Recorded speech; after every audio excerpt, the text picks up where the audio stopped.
What's happening? Let's kick it. Get right. Hey, if y'all rocking with that record, it's Date Night off the legendary album that I released in Thanksgiving of last year. But on this podcast, Create and Elevate. Everybody is a creator. Everybody can create something, has the creative gene in them. Even if it's drawing, it's art, it's creating anything. If it's creating a podcast, if it's creating shoes, if it's creating a way for you and your family out of whatever situation y'all may be involved in, everybody's a creator. And everybody can elevate mentally, physically, spiritually, financially. It's multiple ways to elevate. Life is about elevation. It's about continuous learning, continuously seeking knowledge. So the word of the day, that's what I'm about to start doing on each of these podcasts is a word of the day. It's 5:30 a.m. Hope y'all waking up to a blessed day. Hope y'all waking up to a prosperous day. You got your goals set out, your mission set out, what you want to accomplish today, and you get it done. But the word of the day is desires. Do the things we desire hold us back? Do the things we desire make us miserable? Do the things that we desire leave us traumatized when we can't accomplish or receive the things that we desire? You ain't gonna get everything that you desire. How do you react to not winning? How do you react to not getting the things that you desire? Okay, so you know me, the definition. We about to read it. A strong feeling of wanting to have something or wishing for something to happen. Wishing for something to happen. So what if that something doesn't happen? That's how certain people commit suicide. That's how certain people hurt themselves. Desire, that's the word of the day. I'm gonna leave y'all with that and let y'all dwell on that word, desire. What do you desire? What if you don't desire nothing? Would that attract all the things that you really desire? Not desiring anything? Just something to think about. Okay, so Cosby got released yesterday. Is he guilty? Is he ain't guilty? We don't know. Is Cosby, was it a bad trial from the jump? Was the Me Too movement involved? Me Too. Yeah. Is this a win for masculine man? Black man. Let me you know what I mean? Make some sense of it now. Is this a win for the masculine black man? I had no clue, but we're gonna discuss this Cosby situation, man, because growing up, I watched the Cosby. The Cosby was the quintessential black man. He was a boss. He was a family man. He was a father, a good father. He was successful. That's what all of us wanted. Is that was they trying to take that out of our vision and make us look at Cosby bad because like the powers that be, I think they got it in for the black family. And we're gonna further discuss that in a minute. Because the family structure, the black family structure is under attack. The man and woman, the husband and wife is under attack right now. But let's see what some of these celebrities tweeted yesterday, what they had to say about Cosby release.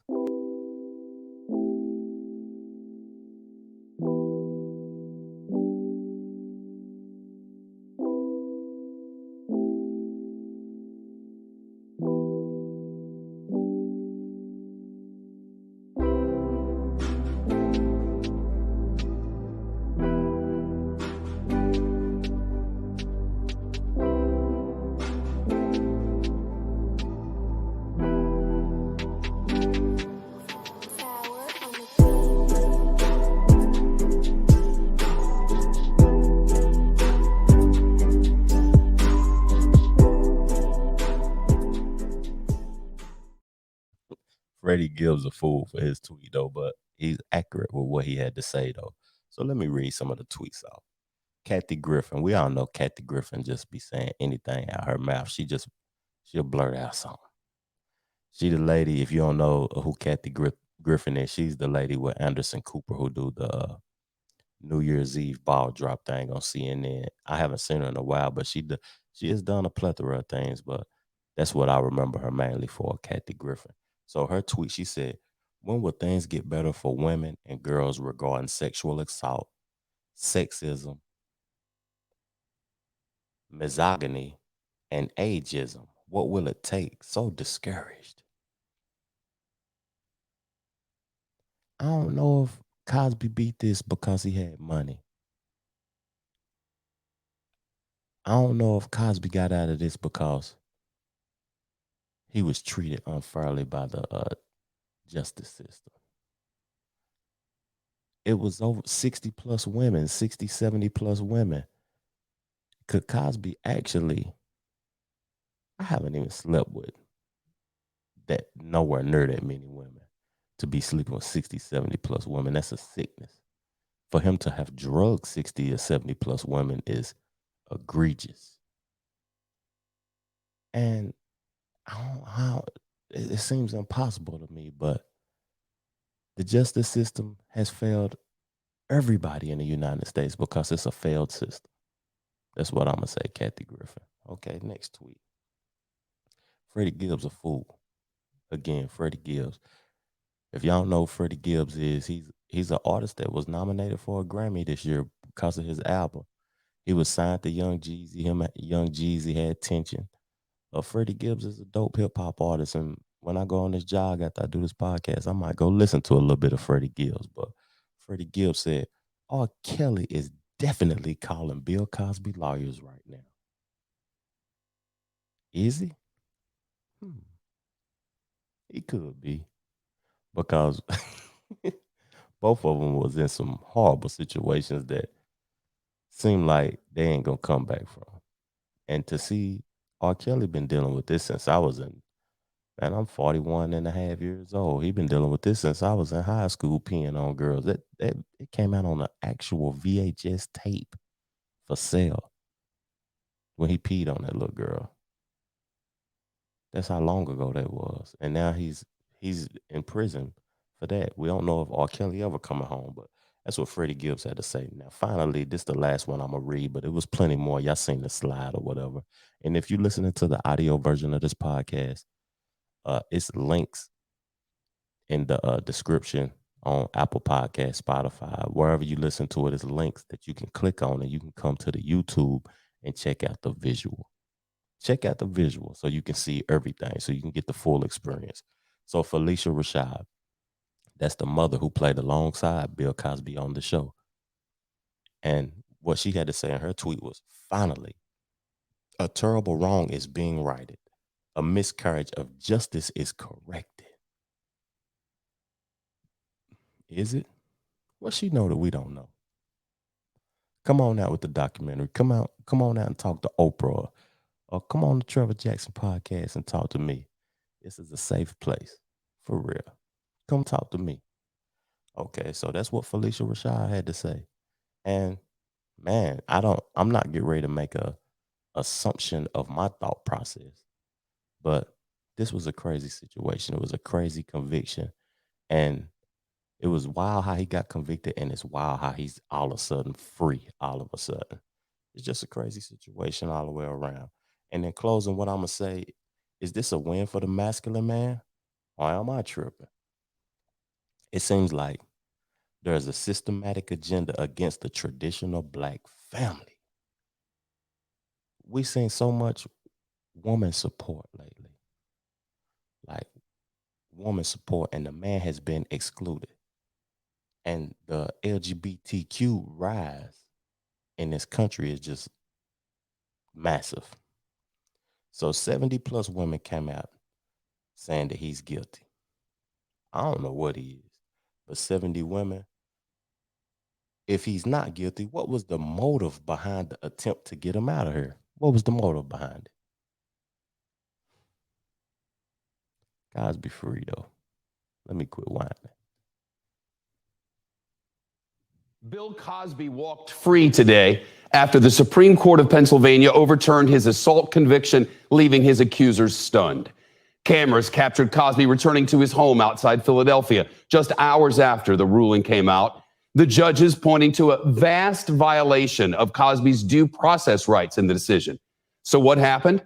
Well, more than a decade ago, a prosecutor decided not to charge the actor. Cosby then agreed to testify in a civil case, and during that admitted to giving quaaludes to a woman he was pursuing. That became key evidence in the subsequent criminal trial. The judge's ruling that should not have been used, writing, he must be discharged, and any future prosecution on these particular charges must be barred. We do not dispute that the remedy is both severe and rare, but it is warranted here, indeed compelled. They say he cannot be retried on these same charges. His attorneys said today he never should have been charged in the first place. Bill Cosby came out of his house with his lawyers today, who talked to reporters there. Cosby was silent, but later gave an interview to a radio station. This is for all the people who have been imprisoned wrongfully, regardless of race, color, or creed. Because I met them in there. People who talked about what happened and what they did. And I know there are many liars out there. His accuser in this case, Andrea Constand, said she is disappointed and hopes it does not discourage other women from coming forward. In 2018, a jury convicted Cosby of 3 counts of aggravated indecent assault against Constand. Constand accused him of drugging and sexually assaulting her in his home outside Philadelphia back in 2004. Bill Cosby has denied all accusations of wrongdoing and said his contact with Constand was consensual. He served 2 years of his 3 to 10 year sentence. More than 60 women have accused Cosby of misconduct, ranging from groping to sexual assault to rape, going back decades. And at the time, the Cosby conviction was widely considered the first major win for the Me Too movement. David Henderson, now civil rights attorney, former prosecutor, CNBC contributor. David, where does this case go from here? So he was free because of due process rights, but he admitted to it. And then they said later on, after they said he admitted to it, they said that Cosby denied all wrongdoing. This was a wild case though, but due process, like if you have a good attorney, the process of getting you convicted and getting you in prison, everything has to be accurate. I'm giving y'all some game right now. Everything has to be accurate. Like the spelling of your name, the time of the arrest, every situation has to be accurate. That's what due process means. The process of getting you convicted has to be accurate. And if it's not accurate, then you can walk just like Cosby did. But we out for that, and we on to the N.B.A. Like something, watching Giannis go down, it really had me conflicted. Like, was the N.B.A. wrong for how fast the turnaround was this season? Because whoever is the healthiest team is going to win the championship, and we see the East right now. Giannis out, you got Capella out, and Ice Tray out for the Hawks. So the healthiest team right now is the Phoenix Suns. They just beat the Clippers last night. They're the healthiest team. So that's who I'm thinking is going to win it all because of the health aspect. But this season, so many players got injured, right? I know y'all seen it, man. So many players got injured that it was ridiculous. Like, it's been so many injuries. This was the worst season ever in basketball history for injuries. People going down. And I'm going to name a few names right quick, though. Giannis just went down. Kawhi got injured. Ice Tray injured. Serge Ibaka injured. LeBron and AD got injured at one point. Kyrie injured. James Harden injured. Joel Embiid injured. Kemba Walker injured and got traded. Jaylen Brown injured. That hurted the Boston Celtics run. They could have did more. And it's just too many more to name, though. But there's so many players injured that is the NBA wrong? Should they feel guilty? Or is it all about profit, consumerism, capitalism, The dollar is worth more than the individual. LeBron had a lot to say about it.